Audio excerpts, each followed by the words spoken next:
Please note, girl dads are not to be messed with, ever. Okay, everyone, welcome back to Dad Space. It's a podcast for dads by dads. And when your kids grow up, you're like thinking of the day that one day they're going to grow up and they're going to leave the home and get married and create a new identity, and off they go. And as a father of a daughter, I remember feeling like, why is it that my daughter has to change her name when she grows up? And I'm like, where did this come from? How did we get here? Is this what's going to be like in the future? Is there any other opinions on this? And yes, there is. And my author guest today on the show is going to talk about her book, but also some great insights I think that we can have as dads when we think about our kids carrying on our legacy and the name and all of that stuff that goes along with that. Melania is here with us. We're going to be talking about her book and her story and lots of great stuff. So welcome to the show. Nice to have you here on Dad Space. Yeah, it's great to be here, Dave. I really appreciate this opportunity. I find this topic fascinating, and my premise with the book is just to bring curiosity to the subject and to kind of dig a little bit deeper than just its tradition, and really look into why we do what we do. So I'm really excited to talk to you and your guest today. Okay, so definitely father of the bride type stuff here, because I think this would be, even on the cover, I see a great cover for your book. Can you talk about the book a little bit, who it's intended for, kind of who you were writing to? Yes. So the name of my book is Bound by Love, Not Tradition, and the subtitle is Empowering Women Through Married Name Choices. So I wrote this book mainly for first or second time brides to, again, what I mentioned, to kind of look at those traditions, the married name traditions especially, and to really dig a little deeper, get kind of curious and figure out why we do what we do. But it's interesting, as I've been having people read the book, advanced readers. My husband just read the book, the final copies from the printer. This is my last time to make any edits. And so he said he would give it the clean set of eyes and he would look through the whole thing. And so this was the first time. I mean, of course, he's heard me talk about this all the time, but this topic. But this first time he read the book from cover to cover. And he's like, you know what? That was really interesting. I never knew that. He goes, first of all, the whole idea of the original idea of why a woman wears a veil at the wedding, it comes, the origination comes from way back when it was arranged marriages. And so a lot of times, the first time the couple would meet was at the altar. And so the woman wore a veil because in case the groom did not find her pleasing to the looks or whatever, he didn't see her face until it was too late and he couldn't run away. So he thought that was kind of funny. Wow.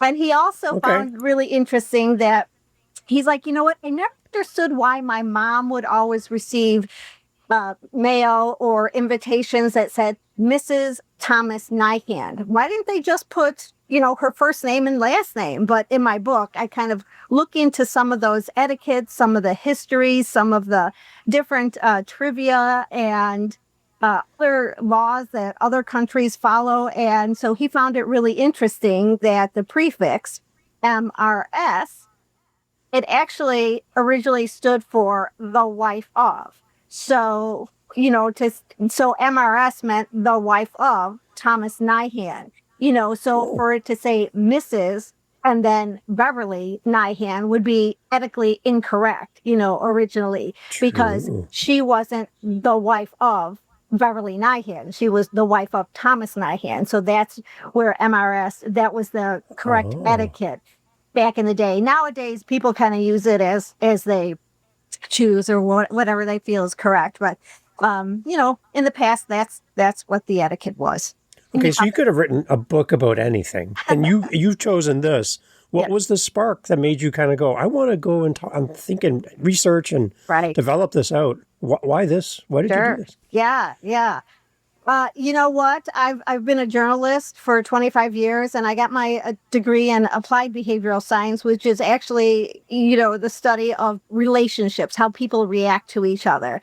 And so putting those two together, was kind of curious, why don't men change their names? Just of a curiosity. So as I looked into it further, I just found the topic really fascinating. And it was, as I interviewed people, as I researched the topic, I just really wanted to put it out there. And I think too, I know I'm talking to dads, but I did write it for brides, and I wanted women to feel empowered to have different choices.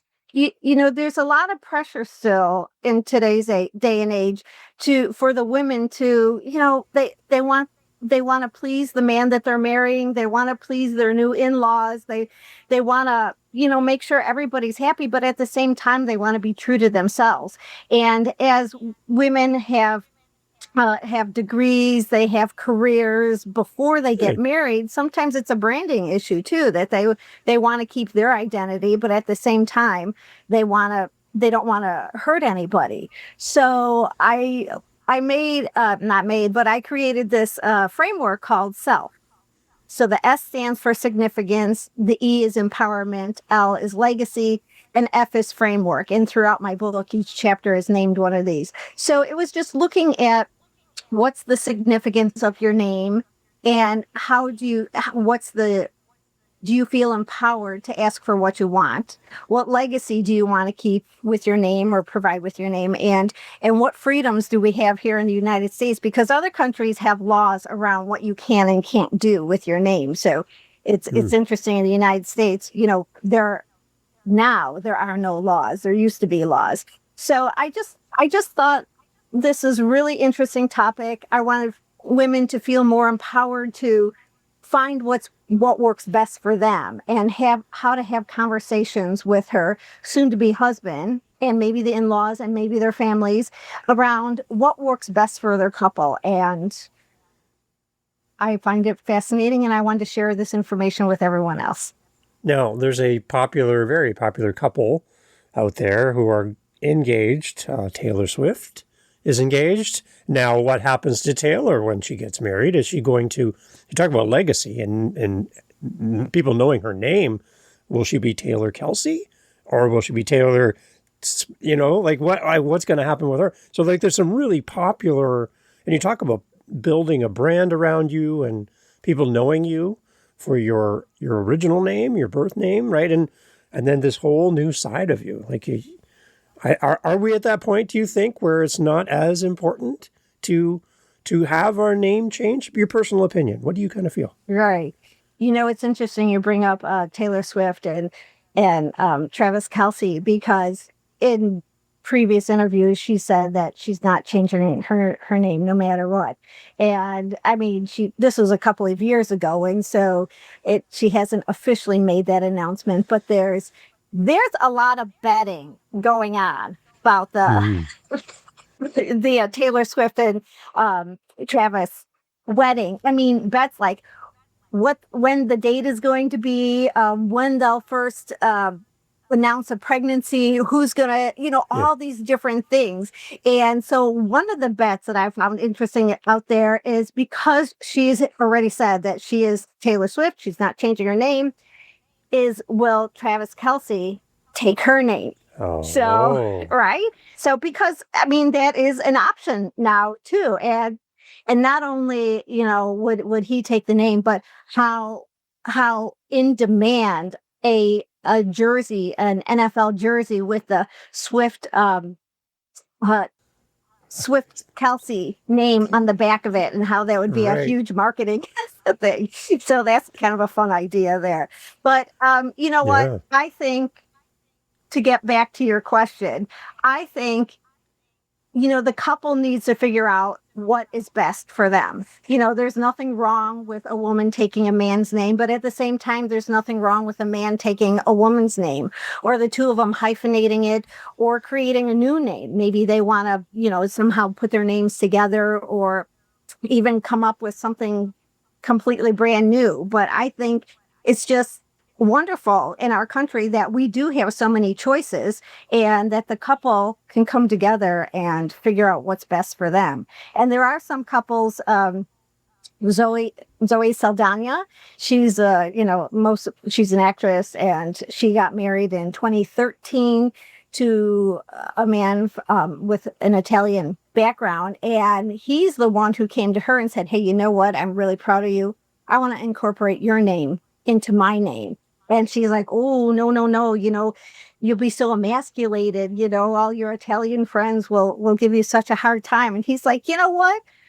Care about them. This is what I want to do. And why are you so concerned?" So I think too that's really interesting, is that we're all raised in a society here that we're assuming that a woman's going to change her name to the man's name when they get married.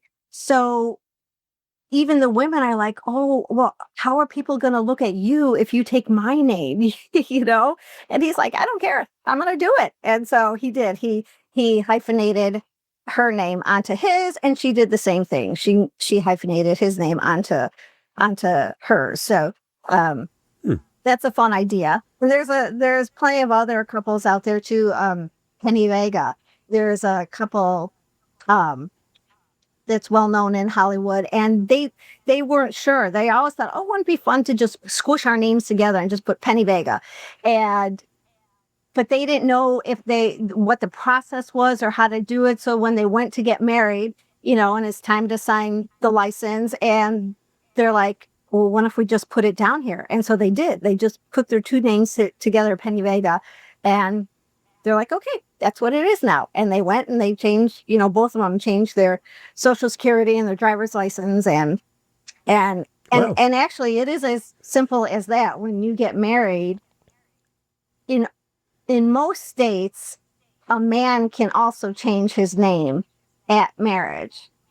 In all the states, women can. There are still some states that if a man wants to change his name, he's got to go through a more legal process. But in all the states, a woman can change her name right there at marriage. Yeah. Okay. So the idea of changing your last name when you get married, in your research and what you found, how far back does that go, and what was the idea behind that? Was it the fact that you were two families coming together, and by default it was the man's name that was taken? Like what history do we have about this? So it comes from these laws of coverture, and the way back in Britain, and so it was carried. These laws of coverture were carried over to the United States and other countries that Britain brought their laws to.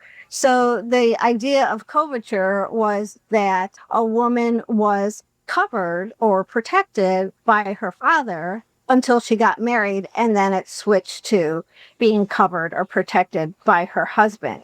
So as she married, she and her husband became one person identity in the law, and that identity was the man's. So, I mean, the man, I'm sure a lot of you've heard, or a lot of your audience has heard, that the women used to practically be the property of the husband, and he owned the household. If she did earn any money, he owned that money. He technically owned the children that they produced. So it was, the woman being incorporated into his identity. And so again, as the United States were formed, those laws came over with that. Now, the laws have, they've evolved, and a lot of laws have been abolished, that support coverture, but there's still long-held traditions in our country. And so a lot of those traditions are continued today, as far as the woman taking a man's name. Okay, what about other countries and cultures that remain the way we have been describing it? Yeah. And you don't think your book's going to land well in that culture, in that part of the world? What other cultures are still very traditional around this process of the women taking on the men's name, and you don't see any hope that that's going to change anytime soon? What other cultures are doing? So interestingly, Japan right now is fighting it, because a married couple in Japan has to have the same last name, and it can't be hyphenated, and it can't be a newly created name.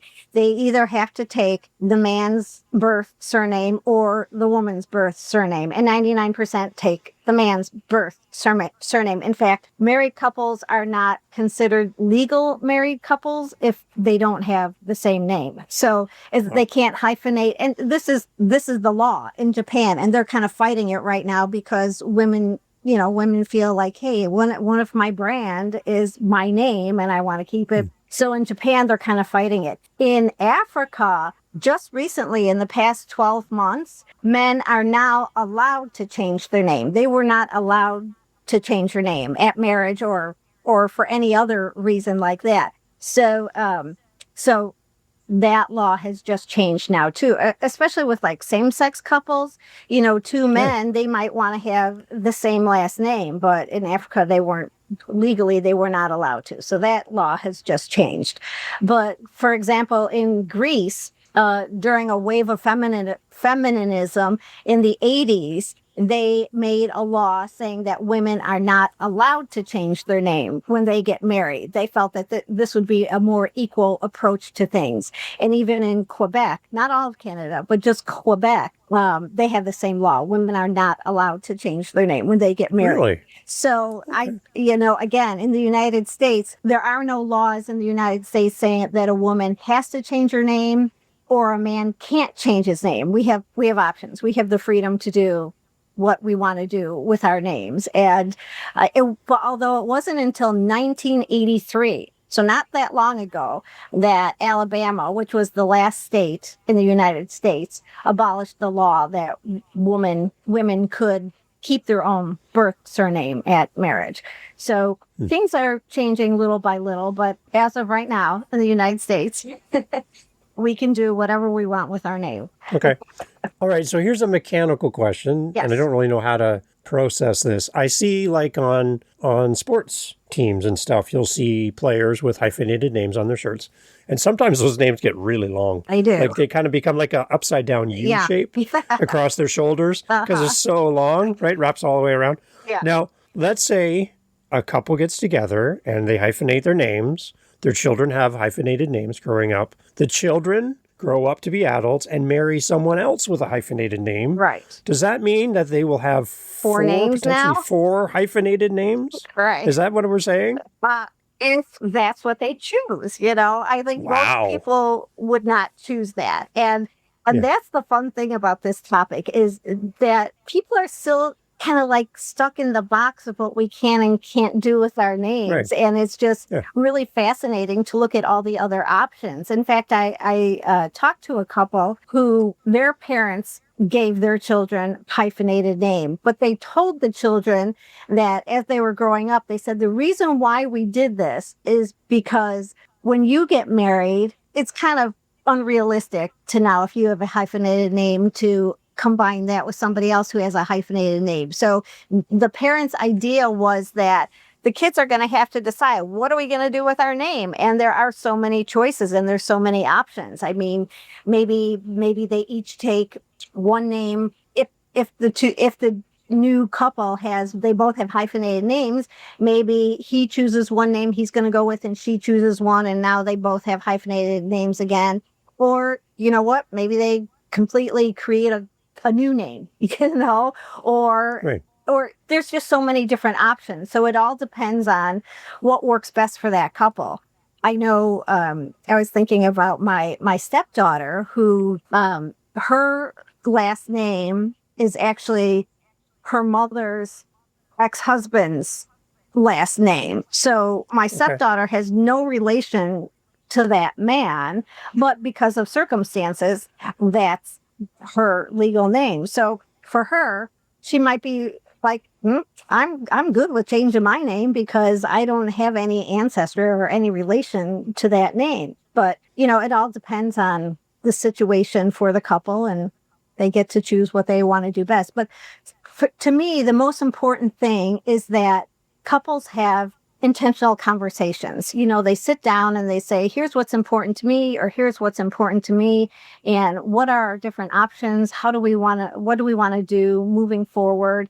Like for example, if I choose, I'm going to keep my birth surname and my husband's going to keep his birth surname. Well, now if we have children, now what are we going to do? Again, in our society, it kind of is automatic that the children get the father's name, but there's no law saying that has to happen. Why can't the children have the mother's surname? Or now at that point, if the parents have two different names, maybe hyphenate the children's name. So now they both have the two names. So there's a lot of options added. The fun thing is just being curious about all these different options and what to do with it. Yeah, because then on top of that, you have potentially divorce. Your partner passes away. You get remarried. You get adopted by your stepfather, for example, a step-parent. So there's a lot of other things that are in our culture today that maybe wasn't in our culture a long time ago. Right. That we need some kind of flexibility around our surnames then. Yes. And, in the past, again, when the men had, the inheritance it was important for the inheritance to go from the father to the son. Well, there was a law around this that was changed in the 60s in the United States, but the law before was that, yes, for a son to inherit the father's inheritance, he had to have the same last name. So, because to show that he was the son of that man, which nowadays we know that that's not necessary. I mean, you do a DNA test and you know who's related to who, or like you said, maybe somebody was adopted. So those laws have been abolished. So the reason to pass on a name isn't as necessary now as it may have been 100 years ago, when there were laws around what you could do with your money and your inheritance and things like that, and tracing ancestry, tracing genealogy. Nowadays we have DNA tests, so we don't trace names, or we don't trace ancestry through names alone. And women have been tracing their genealogy through birth certificates, marriage certificates, death certificates, forever. And so, there's really no reason to do it only by the father's name. That's a very interesting point you just made. That women have been doing this all the time and men haven't had to. Yeah. Like, there's an inequality right there in that statement. Yeah. I think that's very interesting. Yeah. Because I know for my family comes from Scotland, Campbell, and Campbells were notoriously terrible people. But I can trace all my lineage back. Oh, yeah, we were terrible. We were terrible to the McDonald family. We didn't get along with them very well. My apologies to all the McDonalds listening. But I can trace my family back to Scotland and Ireland, and I can go way back, right, just through the name. Yeah. And that's pretty clear, that family tree. But our family trees are completely different in 2025, 2026 than they were back then. Yeah. Back then, maybe it was logical to see, here's the tree, here's the roots, here's the branches, here's the sub-branch. That makes sense visually, but I don't know if we're in a different place now. Yeah. Yeah. And that's one thing that people are starting to realize. Traditions are meant to evolve with society. Society's beliefs are different. Society's, women, we have college degrees now. Sometimes they're the breadwinner. They have careers, so we're not the same society that we were back in the 1950s or the 1890s. There's a lot more opportunities. So these traditions, it's important for them to evolve also. Here's another fun one. So the original reason that women held bouquets is they were actually very pungent herbs and, very nice smelling things, because way back in the day, you didn't take a shower every day. So this was to kind of cover up body odor.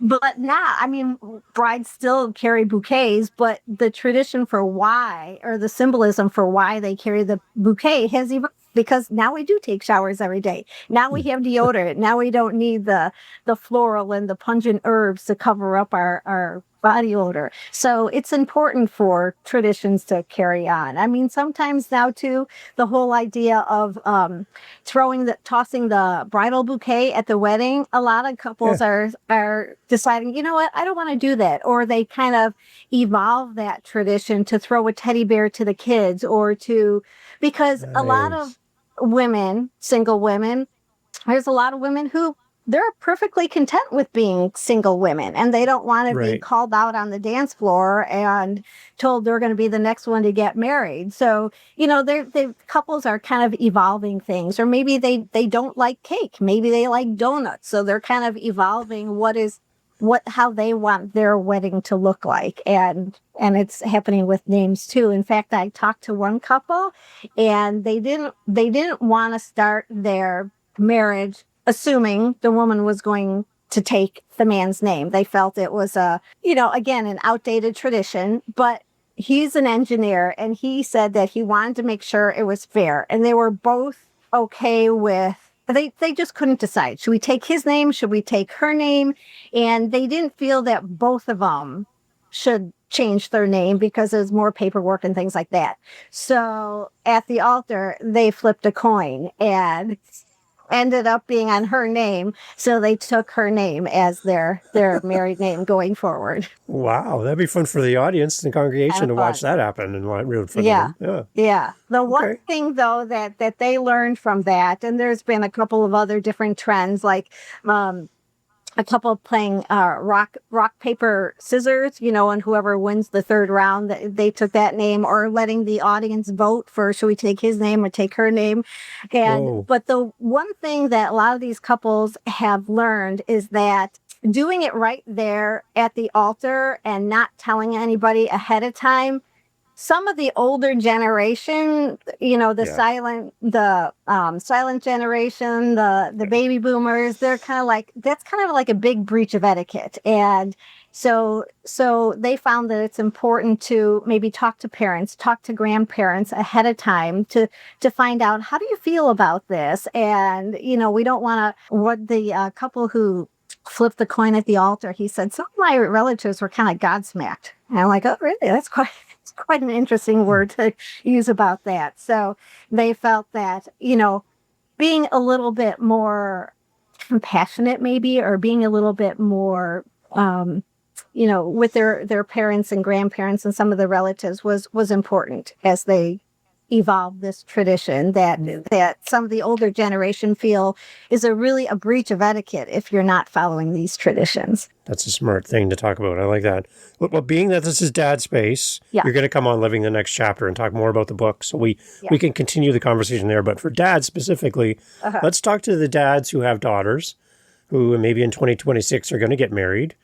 And this conversation hasn't been discussed yet between a father and a daughter. And she's going to get married. What kind of questions should a dad introduce to their daughter, daughter about this? And maybe what kind of things could they talk about father and daughter about? And then we're all going to talk about the in-laws, the other side. But for dad and daughter, what kind of things should we talk about with our daughters? Yeah, that's a great question.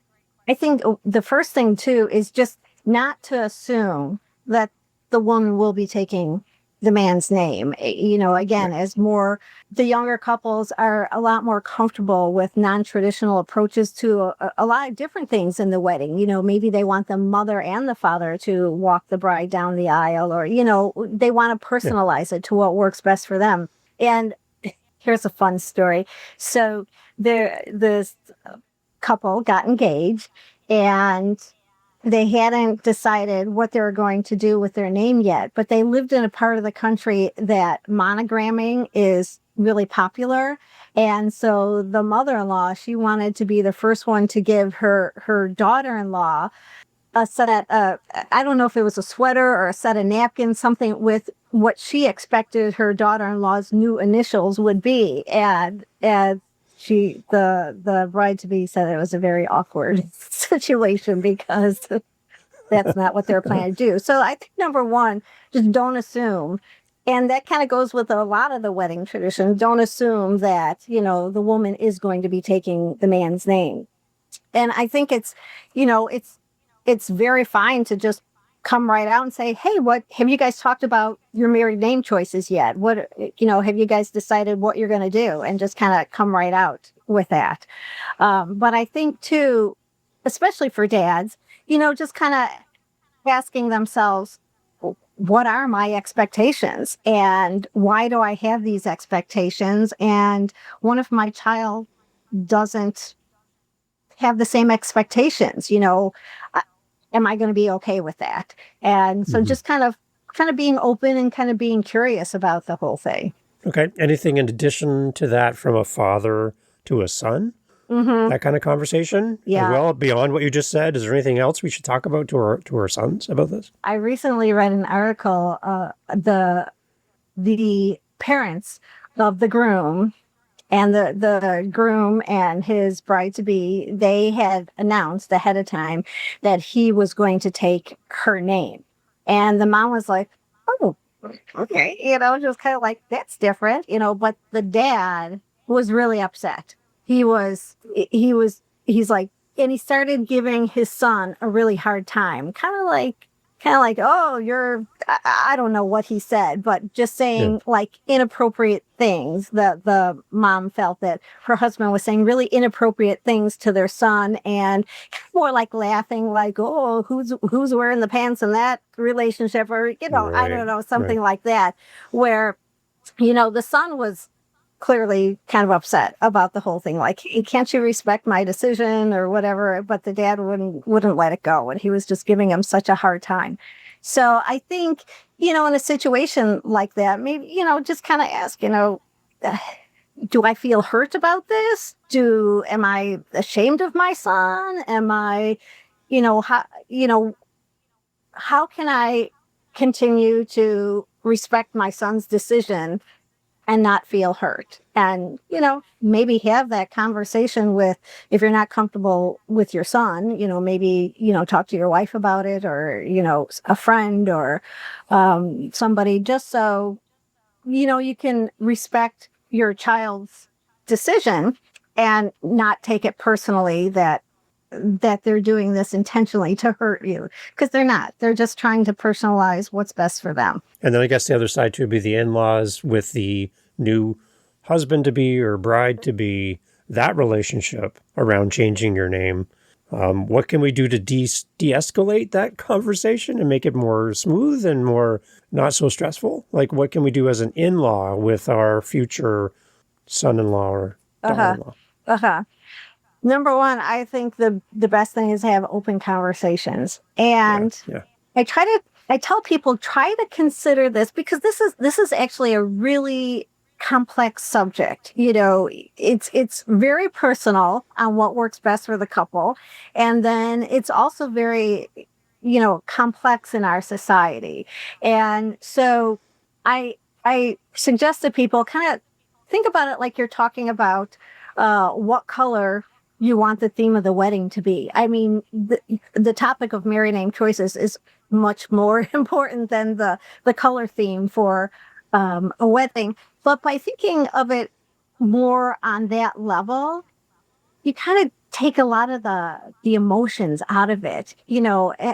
Whether it's going to be a green wedding or a yellow wedding, it's kind of like there's no personal feelings behind that. But when you say, are you going to take my name, or are you going to take his name, or maybe they're going to create a whole new name, putting some letters together and creating a new name, there's a lot of personal feelings in there. It's like, well, that's my name, that's my ancestry, especially if you're changing from, here's a fun story, little side note.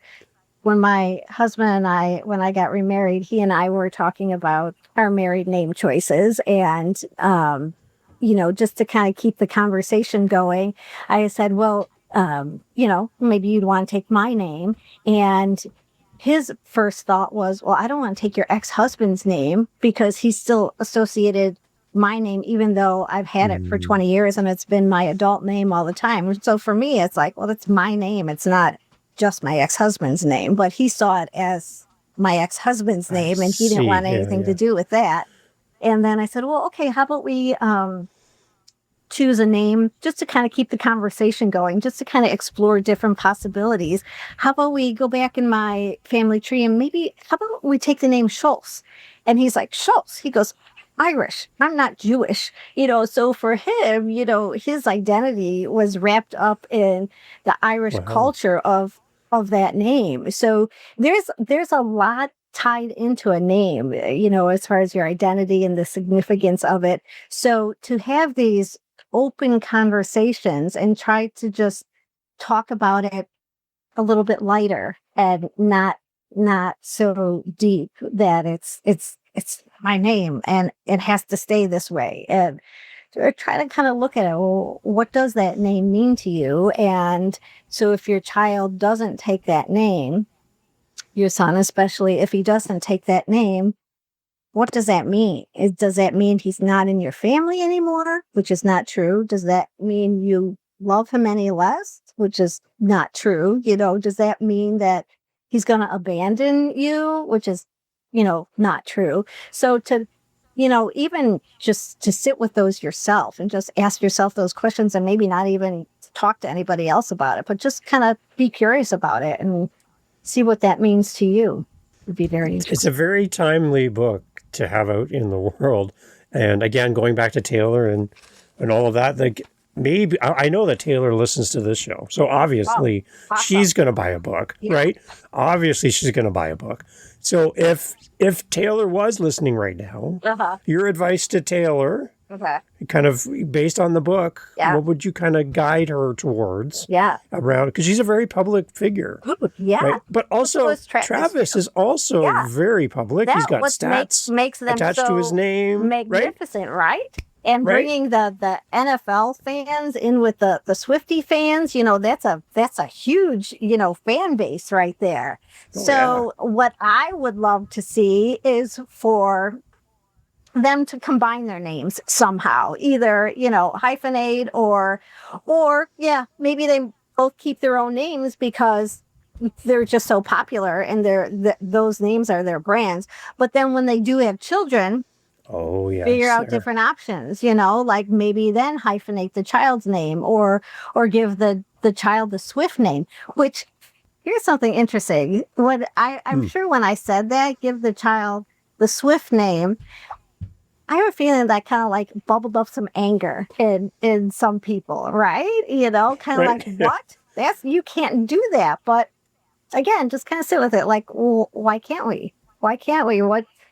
So anyway, I'm not saying that they should or shouldn't do anything. That's the fun thing about this topic. There is no right or wrong. It's just that there are a lot of options out there, and we're all raised in the society still assuming women are going to change their names, but it doesn't have to be that way, and there's a lot of options. It's really good. I think it's a very timely topic. I think as the book rolls out into the world, that people are going to be very hungry for the information that your book provides, and having this as a resource, I think it's going to open a lot of conversations between parents and kids and future husbands and wives and families. And again, it challenges some of the traditional long-held beliefs that we don't even understand why we hold the beliefs. We have no idea why we're believing these things, but we were just handed this. I don't know. I believe this because my parents and my grandparents believed it.